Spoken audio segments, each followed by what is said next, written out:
Elisha LightAngel here, and I'm bringing you some life wisdom, just giving it to you from my heart to yours. So if you like what you see today, please give me a thumbs up. And if you want to hear more, I will be uploading more videos. Hit that subscribe button and ping that little bell. And now for today's topic.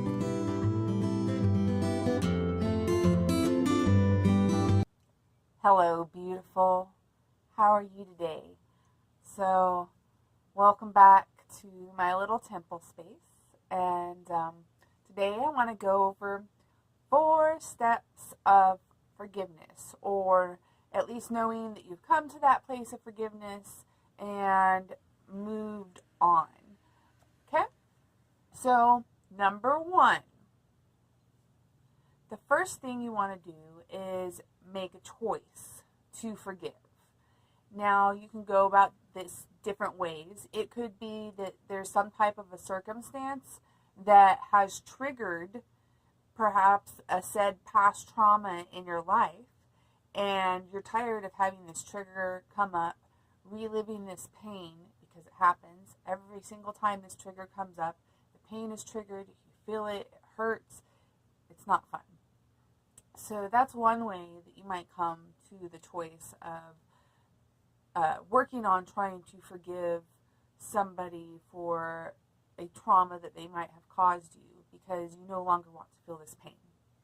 Or you might just be in the practice of wanting to try and forgive. So pick something really small, and you're doing this as part of your daily practice into growing who you are and how you want to be on this planet and experience things. And so practicing small forgiveness each day, so that when you do have something larger to forgive, it comes to you a little bit easier. And that could be as simple as somebody that looked at you the wrong way when you were at the grocery store. It could be someone that rubbed you the wrong way or pissed you off in traffic. You know, we all have a little road rage now and again. And just allowing that to not give you any more emotional attachment.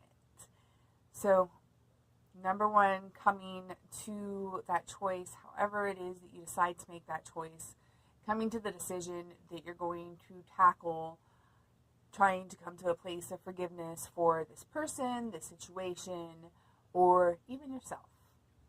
So once you've come to this place of forgiveness, or choice to forgive, then you want to meditate. And by meditate, I don't mean like a Tibetan monk where you're like hours long sitting cross-legged. That is not the only way to meditate. Don't worry. Meditate literally means to think upon. And when you go into a meditative state with theta brainwaves, it can mean more of that quieting of the mind and allowing things to not be as noisy inside of your head. So taking forth the choice that you just made for the person, the place, the situation, or yourself that you're going to work on forgiving, this is your conscious step into creating space around that decision. So that could mean that you are alone in your room with a candle. That could mean that you like to move your body, and so you're taking this with you while you move your body to allow it to flow out. I know dance for me is a really good way for me to release things, especially if I have anger. I can release it by stomping into the ground and then allowing the forgiveness to come and be in waves. So it literally in the body moves the energy. But while I'm dancing, I can be going through whatever cycles in my mind it is that I need to come to that place of forgiveness. Another ways that you could meditate could be journaling out what it is and where you're coming to a space of forgiveness with this. It could be any number of different ways that you take on a meditation and that you can take, whether it's 5 minutes, 15 minutes, an hour, however long you need to have this practice for yourself, to find it in you to release what you're holding on to. And that is the entire purpose of your meditation, is simply releasing that which you're holding on to. So moving on, once you've done your meditation, and you may or may not have found that emotional spot within you for forgiveness, but even if you hadn't, now is the part that's 3. It comes gratitude. Gratitude for the forgiving act that you just have. Gratitude for the lessons that you learned because of this situation that you had to go through, or this circumstance, or this particular trauma. Gratitude for the way that you have evolved into a better person, the way that you have come to where you are right now. Because honestly, none of that would have been possible without your past situations, which you're holding on to. So finding a place of something to be thankful for it, and to be grateful for having come to forgiveness in this particular area. Whatever that gratitude is for you. And you can imagine yourself hugging a person, or maybe walking back into a place that you were not going to, that you were allowing this resentment to keep you from going and living your life and doing something you wanted. You can see yourself going there. And you can even move to go in there when you want to. That's glorious in my mind. It like frees you up.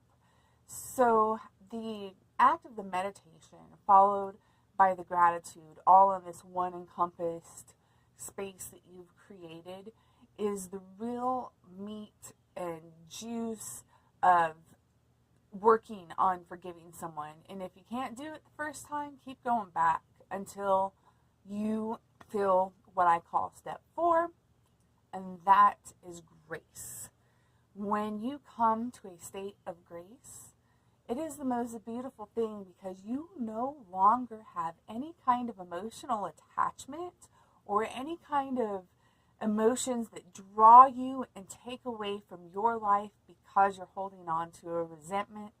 It literally has moved off of your emotional platter. It is like physically lifting something from your body, and you experience this beautiful grace. You experience a more freedom in your own personal life and the way that you do things, because this one thing isn't a chip on your shoulder. This one thing isn't holding you back, because you were able to move past and overcome it. So practicing these 4 and getting to that 4th step into a state of grace where you're no longer emotionally attached is the end goal of forgiveness. It isn't about forgetting, and I'll repeat this every time I talk about forgiving. It's you remember what somebody did, or what the circumstance taught you, or what it was, because there was something valuable in that you were able to take and move on. And you get to keep whatever that lesson is. And you get to keep whatever life taught you through that. But you just don't have to dwell on it. You don't have to allow it to hold you back. You don't have to allow it to weigh you down. You're free from that. And you've taken your lessons, and you move forth with courage because you have been able to do that. I think it makes you a stronger person, you know? Forgiveness is hard, but when you can come to that place of forgiveness, you will find a new state of freedom in your life, and expansion and growth that even puts you in a more ecstatic state of being. And why wouldn't you want to feel good and happier instead of holding on to things? So take these words with you and think upon them.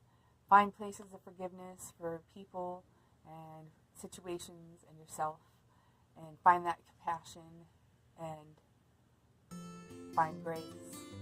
May you have a wonderful and blessed day. Namaste.